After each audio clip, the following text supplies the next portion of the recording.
Hello students and welcome to Ramroop Sharma YouTube channel. और आज मेरे साथ ये सारे बच्चे हैं जिन्होंने इसी साल 10th क्लास अभी पास आउट करा है। तो आप लोगों से मैं इस बारे में बात करने वाला हूँ जो इस साल यानी कि इस साल 10th क्लास में अभी एंटर हुए हैं, उनको किस तरीके से अपनी प्रेप रखनी चाहिए और किन किन बातों का ध्यान देना चाहिए। तो बच्चों, जैसे कि आपको पता है ये सारे स्टूडेंट कोविड पीरियड से अभी अभी यानी कि इन्होंने इसी टाइम में 10th क्लास पास आउट करी है। तो शायद से आप लोगों को इनके आंसर या इनका एक्सपीरियंस आपके लिए काम आए और आपकी प्रेप में हेल्प करे। ठीक है, तो हेलो आर्यन, हेलो पूर्वी, hello Prince, hi Amit, hi Kriti, hello Hiteshi, hello Divyanshi and तनुगुप्ता। Okay, so guys welcome all. और आप लोगों ने 10th ऑलमोस्ट कर ही लिया है, हालांकि एग्जाम तो हुए नहीं है, बट कोई नहीं, अब सब टॉन्ट मार रहे हैं तो एक टॉन्ट मेरी तरफ से। So welcome everybody.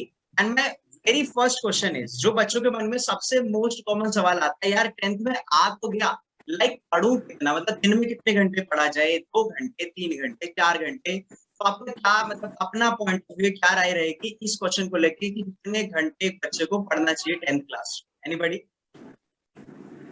मेरे ख्याल से हमें डेली टाइम लिमिट सेट करने के बजाय हमें डेली टारगेट सेट करना चाहिए। जैसे कि हमें कर रहे हैं, अगर हमें करने की हम 3 घंटा पढ़े, उससे ज्यादा अच्छा है कि हम ये सेलेक्ट करें कि हमें आज 2 चैप्टर साइंस के कंप्लीट करने हैं। हम टारगेट सेट करें, उससे ज्यादा हमारा इफेक्टिव स्टडीज होंगी। ओके ग्रेट, यानी कि आपका ये मानना है कि रेदर देन गोइंग फॉर कि हम इतने घंटे पढ़ रहे हैं, लाइक 5 घंटे, 4 घंटे, 6 घंटे, और वो 6 घंटे की पढ़ाई हमारी इफेक्टिव नहीं हो पा रही है, मतलब जो हम चाह रहे हैं, जिस तरीके से हमारा रिजल्ट हम चाह रहे हैं कि लाइक हमारे इतनी चैप्टर्स कवर अप हो जाए या इतनी स्टडी हमारी कवर अप हो जाए, अगर आप वो नहीं कर पा रहे तो 6 घंटे पढ़ो चाहे 10 घंटे पढ़ो, उसका कोई फायदा नहीं। ओके ग्रेट, ठीक है। तो anybody else who want to give answer for this question? मैं ये कहना चाहूंगी कि अगर आपको मतलब आपके ऊपर डिपेंड करता है कि आप किस तरह पढ़ते हैं, आपकी स्ट्रेटेजी पे डिपेंड करता है, आपकी कैपेसिटी पे डिपेंड करता है कि आप कैसे पढ़ते हैं। तो आई गेस कि आपको एक टाइम टेबल बनाना चाहिए एंड उसके द्वारा आपको पढ़ना चाहिए। It would help you in that situation कि फिर आपको टॉपिक वाइज जाना चाहिए, ना कि चैप्टर वाइज। ठीक है, great, thank you so much. Next question हमारा रहेगा लाइक मतलब मेरे अंदर भी जब मैं छोटी क्लासेस में था तब भी आते थे, और जितने मेरे स्टूडेंट्स रहे उन्होंने भी यही क्वेश्चन मेरे से पूछा है, लाइक सर टाइम मैनेजमेंट कैसे करें। टाइम मैनेजमेंट एक ऐसा इश्यू है जो कि बोर्ड एस्पायरेंट या कोई भी कॉम्पिटिटिव एग्जाम्स की अगर कोई तैयारी कर रहा होता है तो उसके सामने आता ही आता है। लाइक में कैसे स्कूल स्टडीज, स्कूल कैसे मैनेज करूं, लाइक आप कोचिंग कर रहे हो इधर ऑनलाइन और ऑफलाइन, उधर प्रॉब्लम आ जाता है, और फिर सर इसमें सेल्फ स्टडी के लिए अलग से टाइम निकालना चाहिए। तो उसमें आपका क्या पॉइंट ऑफ व्यू है, मतलब कि like how to manage time? Anybody? अगर आप कोई कोचिंग इंस्टीट्यूट स्कूल कर रहे हो तो मेरा ये मानना है कि अगर कोचिंग इंस्टीट्यूट में आप सबसे पहले रफ नोट्स बनाइए, फिर उसको आप बाद में क्लियर कीजिए। उस टाइम आपका ये हो जाएगा कि आप हर एक पॉइंट आप लिख के देखेंगे और फिर आपका वो हो जाएगा रिवीजन। और फिर जब आप स्कूल में जाएंगे, मतलब आपकी अभी तो ऑनलाइन क्लासेस ही लगेंगी, तो फिर आप स्कूल में जाके उस चीज को बस रिवाइज कीजिए, मतलब जो टीचर बताया है उसको और चीज करके आप, मतलब जरूरी नहीं कि आप उनके हर आंसर दीजिए, बट आप उस चीज को एनालाइज कीजिए कि आप उस चीज को कंपेयर कीजिए कि आपने इतना पढ़ा है, इससे आपका रिवीजन भी हो जाएगा। फिर इसके आपकी कंपेरेटिव स्टडी भी हो जाएगी। सो आपको पैरेलल चलना पड़ेगा, आपको स्कूल से एक कदम हमेशा आगे रहना पड़ेगा, तभी आपका मैनेज हो पाएगा। और ज्यादा हेक्टिक लेने की जरूरत नहीं है, वो अपना मैनेज कर लेंगे, they will find their best. ठीक है, मतलब जैसा है, मतलब टाइम मैनेजमेंट आपको खुद क्रिएट करना पड़ेगा। Okay, anybody? हाँ, स्कूल का मतलब सब स्कूल के वगैरह, जैसे स्कूल का मतलब अभी भी अगर सुबह ऑनलाइन क्लासेस चलती हैं तो आपके पास सुबह के बाद मान लो 3-4 बजे तक भी चलती हैं, तो उसके बाद काफी टाइम फ्री है। आप उसमें से अपना 2-3 घंटा अपना इंस्टीट्यूट, जिस भी आप ऑफलाइन ऑनलाइन जहाँ भी पढ़ते हो, आप उसके लिए निकाल लो। और बाकी अगर और बचा वक्त है, आप अपना सेल्फ स्टडीज कर लो रात को। तो मतलब अपना सब कुछ रिवाइज करते रहोगे तो हो जाएगा धीरे धीरे सब। इस क्वेश्चन का डायरेक्ट रिलेशन जो आपने प्रीवियस क्वेश्चन पूछा था उससे ही है। जस्ट लाइक एक परफेक्ट टाइम टेबल काफी ज्यादा बेनिफिशियल रहेगा, बिकॉज अगर खुद को ही एक चैलेंज दे देते हो कि मुझे इतना करना है, तो वो चैलेंज डायरेक्टली आपको एक एकेडमिक बूस्ट तो डेफिनेटली देता ही देता है। एंड सेकेंडली मेरे हिसाब से जो आपके स्कूल में चल रहा है या जो आपकी कोचिंग में चल रहा है, चलो कोचिंग का तो डेफिनेटली थोड़ा सा हायर लेवल पे ही चलता है, बट स्कूल से एक पॉइंट हमेशा ज्यादा आगे रहने के लिए आप अपने आप को ऐसे ट्रेन करिए कि जो एकेडमी में चल रहा है उसको हमेशा आप घर में आके रिवाइज कीजिए। और जो डेफिनेटली ऐसा नहीं होना चाहिए कि आप अपनी हेल्थ को नजरअंदाज कर रहे हैं, आप अपने प्ले को नजरअंदाज कर रहे हैं, बट एक perfect time table, like for example मैं अपना ही एग्जांपल दूं तो एक टाइम टेबल बनाया हुआ था कि इतना ये करना है, इतना ये करना है। तो साइंस, मैथमेटिक्स एंड ये जो 3 मेजर सब्जेक्ट्स होते हैं जो एक्चुअली बच्चों को ज्यादा परेशानी देते हैं, इनको ज्यादा टाइम देना वर्सेस एक इंग्लिश और हिंदी, पंजाबी जैसे थोड़े लाइटर सब्जेक्ट्स को कम टाइम देना एक परफेक्ट टाइम टेबल की एग्जांपल हो सकता है। तो दैट्स इट। ठीक है, बहुत बढ़िया। ओके, तो मतलब बहुत अच्छा आंसर मिला। टाइम मैनेजमेंट के लिए बच्चों क्या क्या आप ध्यान रख सकते हो, लाइक अपना टाइम टेबल खुद शेड्यूल करो, ऐसा नहीं किसी पे डिपेंडेंट रहना पड़ रहा है, आप खुद बनाइए जिस हिसाब से आप सेल्फ स्टडी को टाइम दे सकते हैं। आप खुद कितने कैपेबल है आप पढ़ने के। ये मत देखिए कि मेरे सामने वाला 6 घंटे पढ़ रहा है तो मुझे बहस में 7 घंटे पढ़ने हैं। हो सकता है जितना वो 6 घंटे में कवर अप कर रहा है आप 4 घंटे में या 3.5 घंटे में कवर अप कर सकते हैं। Okay, so next question would be कि सबसे मोस्ट कॉमन क्वेश्चन आता है और बच्चे बहुत ज्यादा कंफ्यूज भी होते हैं इसमें। इवन मैं खुद अपनी 10th क्लास में जब था तो मैं भी हुआ था, लाइक कि जैसे हमारा रहता है कि जैसे हमारे 5 to 6 सब्जेक्ट रहते हैं ऑलमोस्ट क्लास 10th में, तो लाइक सबसे जो मेन क्वेश्चन होता था कि सारे सब्जेक्ट एक ही टाइम पर लेके चला जाए या फिर ऐसे करा जाए कुछ मेन सब्जेक्ट्स को पहले कवर अप करा जाए, देन हम बाकी सब्जेक्ट पे चले, जैसे कि आपका हो गया मैथ, साइंस और मोस्ट कॉमनली एसएसटी हो गया, जिससे बच्चों को थोड़ा सा डर लगता है या थोड़ा हवा क्रिएट होता है। और बाकी जैसे हिंदी हो गया, इंग्लिश हो गया या आपके जो भी एक्स्ट्रा सब्जेक्ट हो गए, कंप्यूटर साइंस हो गया, तो सबको एक साथ लेके चला जाए आइदर फॉर मतलब बोर्ड प्रिपरेशन के लिए या फिर हमें पहले मेन सब्जेक्ट कवर अप करे जाए फिर लास्ट में हम उन्हें उठाएं। एक सब्जेक्ट को लास्ट तो एक बहुत ही ज्यादा ब्लंडर हो सकता है, एंड सारे सब्जेक्ट्स को एक साथ लेके भी चलना एक ब्लंडर हो सकता है।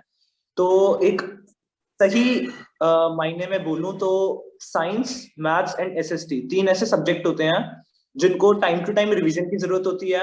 You need to solve the sample papers, whereas in subjects like English, Hindi and all the other language subjects, जो उन्हीं बच्चों के लिए ज्यादा बढ़िया रहेंगे जो थॉरो रीडिंग करते रहते हैं एक एक चैप्टर की, एज वेल एज जिन्होंने सैंपल पेपर्स बनाए हुए हैं। तो सब्जेक्ट्स लाइक एसएसटी, मैथ्स और साइंस को टाइम टेबल में एक अपर प्रायोरिटी देना एक अच्छा आपको एक बढ़िया एडवांटेज दे सकता है, रादर देन सबको एक साथ लेके चलना। Anybody else? मेरे हिसाब से अगर एक चीज हो सकती है करते हो तो it would be a great thing, because SST comprises of 4 different subjects. तो हमें उस चीज को ऐसा करना चाहिए कि आप 2 सब्जेक्ट को या फिर ऐसे आप उस चीज को अरेंज कर लीजिए।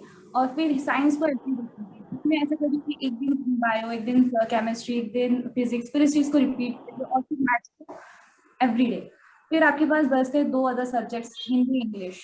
फिर आप उस चीज को आपको ऐसा नहीं कीजिए कि आप उसको हर दिन कर रहे हो, मतलब हर दिन या फिर 2 दिन कर रहे हो। आप मतलब क्या कहें, अल्टरनेटिव डेज में कर सकते हैं या फिर 2 दिन कर सकते हैं। ऐसा करने से आपका ये रहेगा कि आपको एटलीस्ट उन सब्जेक्ट्स पे पकड़ बनी रहेगी। बिकॉज अभी जिस तरीके से पैटर्न चेंज हुआ है सीबीएसई का, हिंदी इंग्लिश का, उसमें वो थोड़ा और टफ आ गया। उसमें आपका सेंट्रल आइडिया के क्वेश्चंस आने लगे, तो आई गेस उस पर आपकी पकड़ अच्छी होनी चाहिए, वोकैबुलरी अच्छी होनी चाहिए, तो आप उस चीज़ को नज़रअंदाज नहीं कर सकते। तो इसलिए हर चीज़ को पकड़ बनाने के लिए उसको रोटेशन जरूरी है हर सब्जेक्ट का।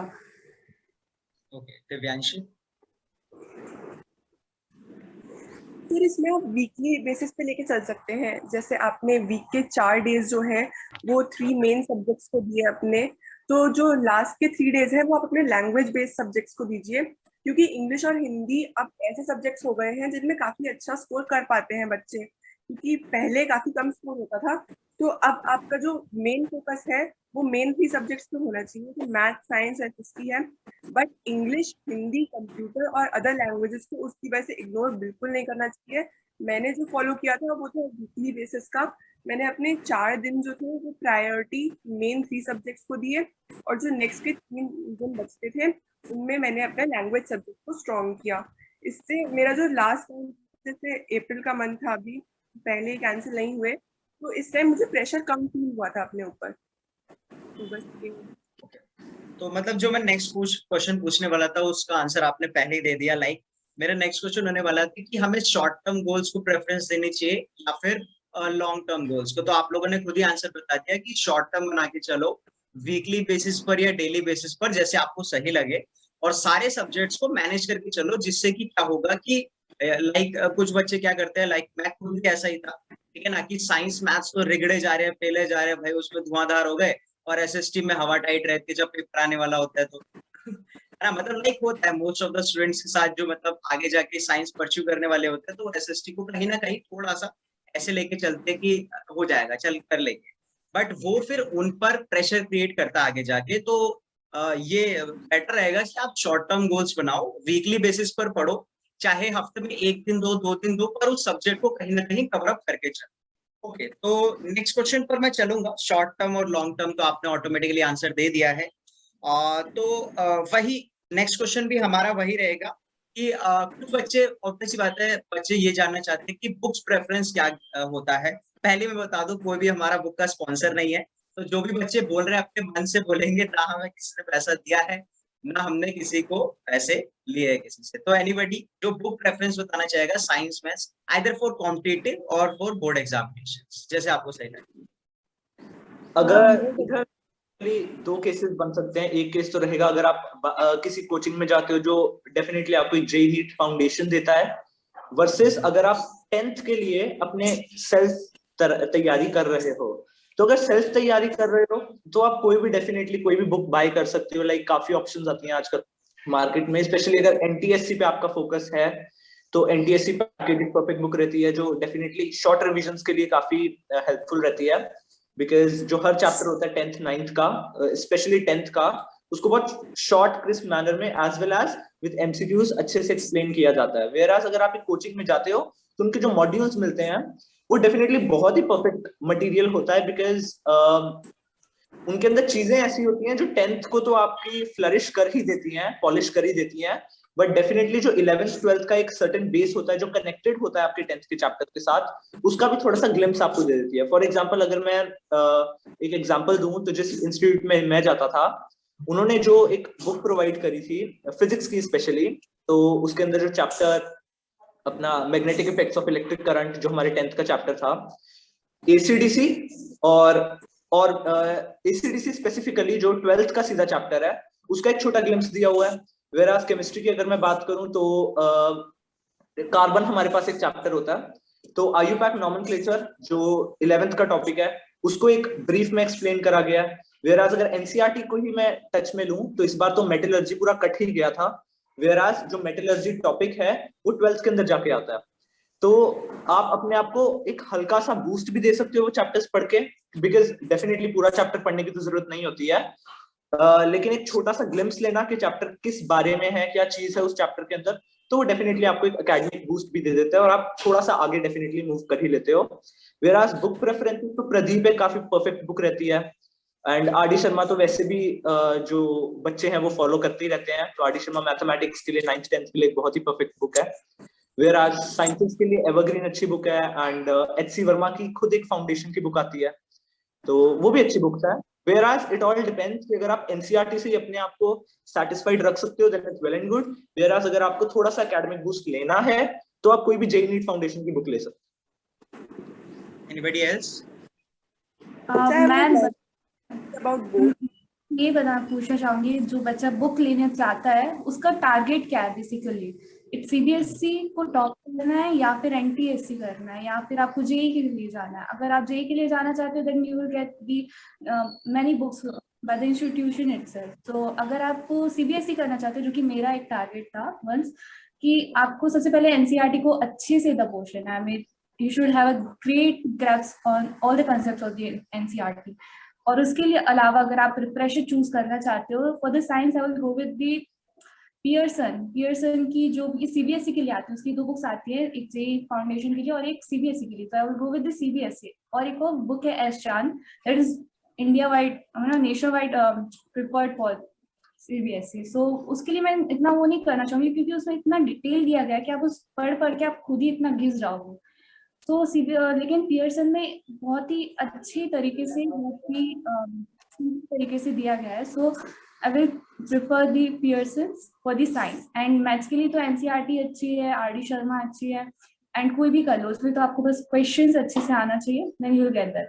And for the SST I will always prefer for the NCERT itself. उसमें अच्छे से दिया गया है, एसएसटी में कोई इतना वो झमेला नहीं है, बल्कि आप क्वेश्चन बैंक से आप अच्छे से ग्रैस्प कर सकते हो कॉन्सेप्ट, ठीक है। और फिर अगर आप एनटीएससी ले रहे हो तो आपको मैं उस बुक को करना चाहूंगी जिसमें स्टेट वाइज दे रखे हो, फर्स्ट स्टेज के लिए स्टेट वाइज क्वेश्चन दे रखे हो कि पहले जम्मू कश्मीर, फिर मध्य प्रदेश, फिर महाराष्ट्र, वटेवर, तो ऐसे दे रखे हो। तो उससे आपको एटलीस्ट आइडिया हो जाएगा कि आपके एनटीएससी में क्वेश्चन कैसा आने वाला है आपके फर्स्ट स्टेज के लिए, सो दैट फिर आप स्टेज 2 के लिए दूसरी बुक खरीदिए।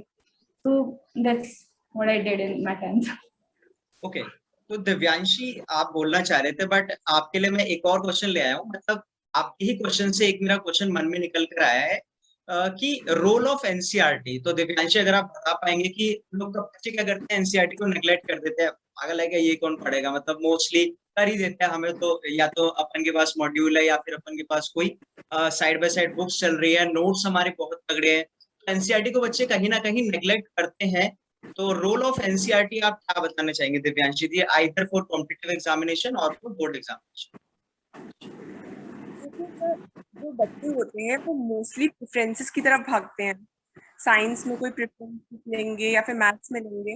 But I would like to say CBSE ने आपको जो बुक रेकमेंड की है वो एनसीईआरटी है। तो सबसे पहले आपको अपनी एनसीईआरटी कंप्लीट करनी चाहिए, क्योंकि जो क्वेश्चंस वो पूछेंगे वो एनसीईआरटी बेस्ड में होंगे। जब उन्होंने कोई बुक रेकमेंड की है तो ये तो नहीं है कि वो फालतू में कोई बुक बता देंगे। जिस बुक में से आपके क्वेश्चंस आएंगे बस आपको उसको कंप्लीट करना चाहिए, जो एनसीईआरटी है।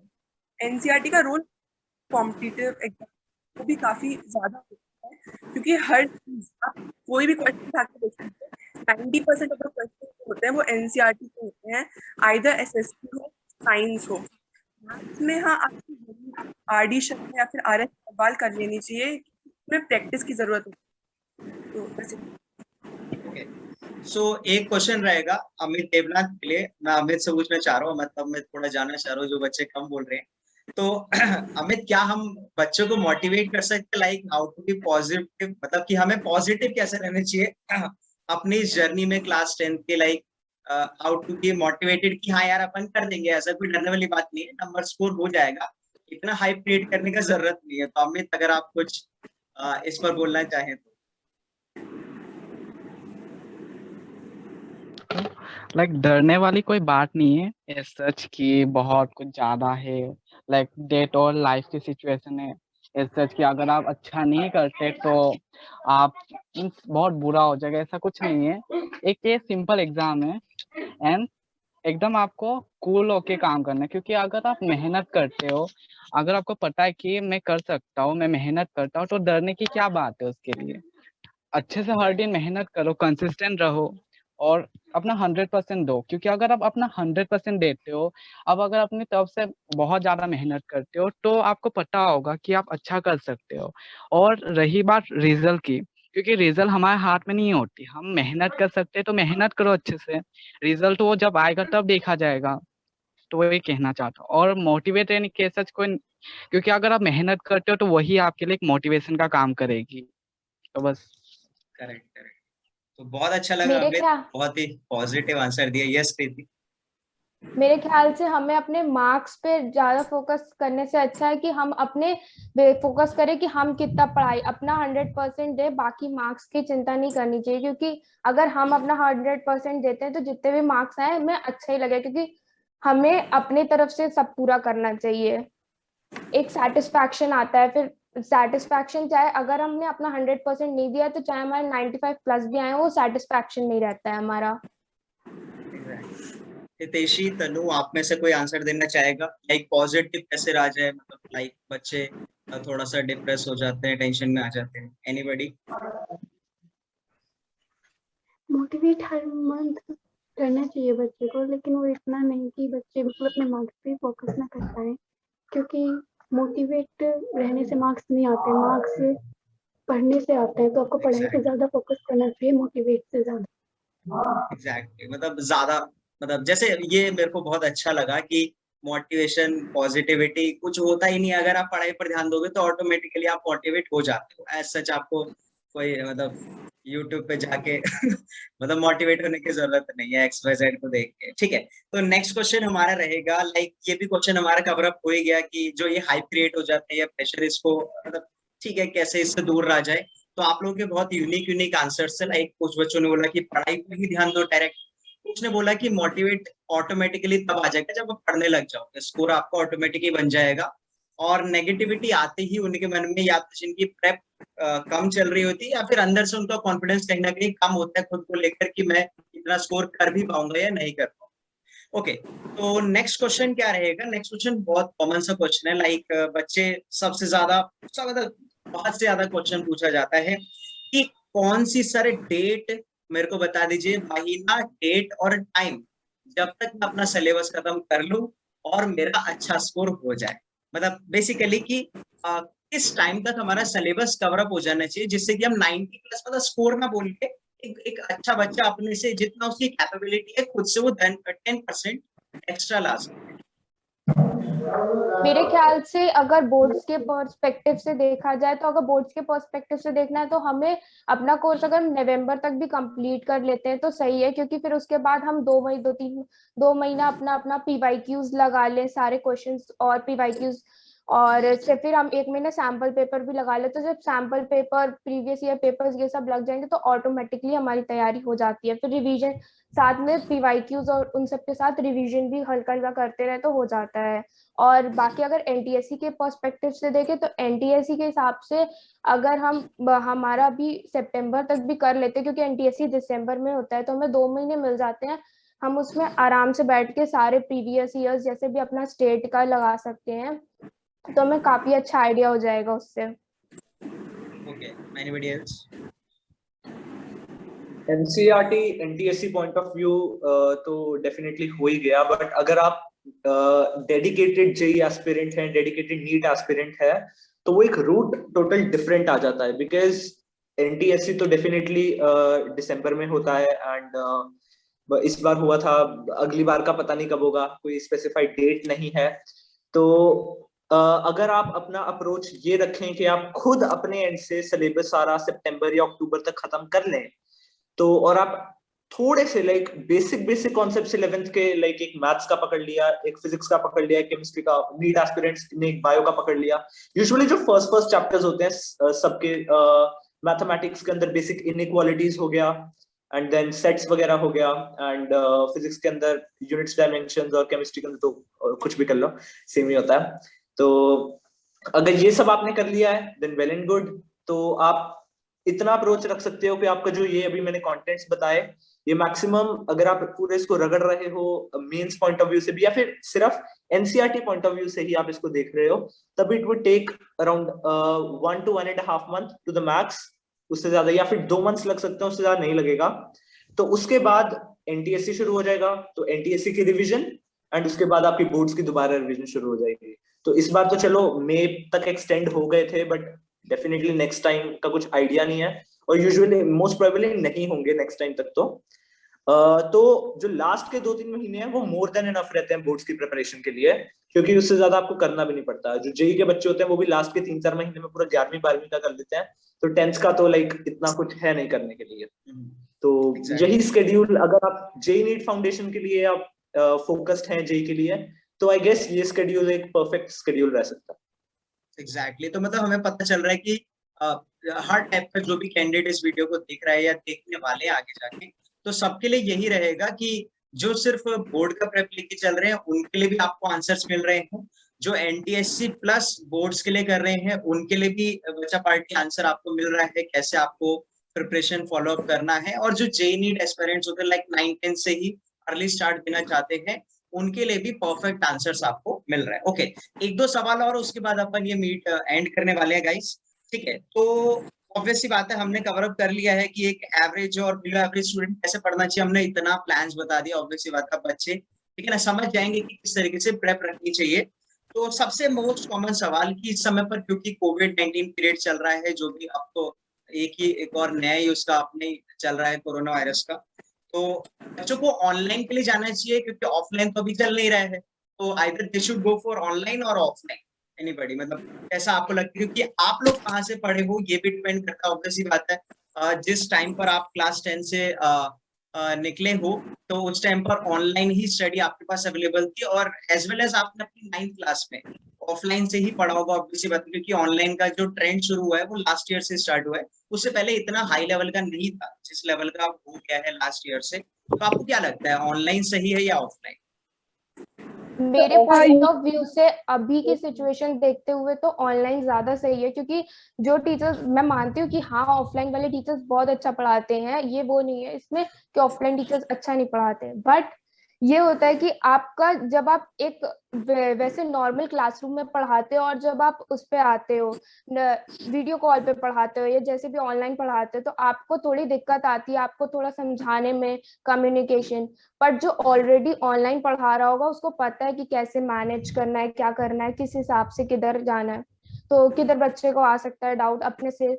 तो फिर वो सब चीजें ऑनलाइन में आपको जो पहले से पढ़ा रहे हैं वो बहुत मदद करता है। जैसे मैंने भी पढ़ा था अकेडमी से, तो मेरे को टीचर्स ने बड़ी मतलब मदद की थी कि उनको पूरा जैसे हमारा प्रॉपर डाउट क्लियरिंग क्लासेस होती थी, सब कुछ होता था, तो हमारा प्रॉपर ज्यादा मेरे को हमारी टीचर्स, स्कूल टीचर्स ने भी काफी मेहनत की थी। बट हाँ, जो क्वालिटी हमारे ऑनलाइन में मिल पा रही थी, जो पहले से ऑनलाइन पढ़ा रहे हैं वो उतनी नहीं मिल पा रही थी हमें ऑफलाइन, जो टीचर्स पहले ऑफलाइन पढ़ाते थे अब ऑनलाइन में आए हैं।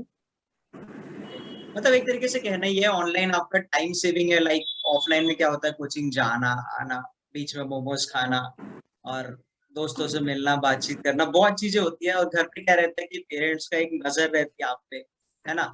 और तो अगर क्लास है तो आप उसमें कुछ झूठ नहीं बोल सकते ऑनलाइन में, लाइक ऑफलाइन में कुछ भी बोला जा सकता है। ऐसा नहीं कह रहा कि बच्चे बुरे होते हैं, बट एक टाइप ऑफ होता है बच्चों के मन में, थोड़ा मस्ती का चली जाता है।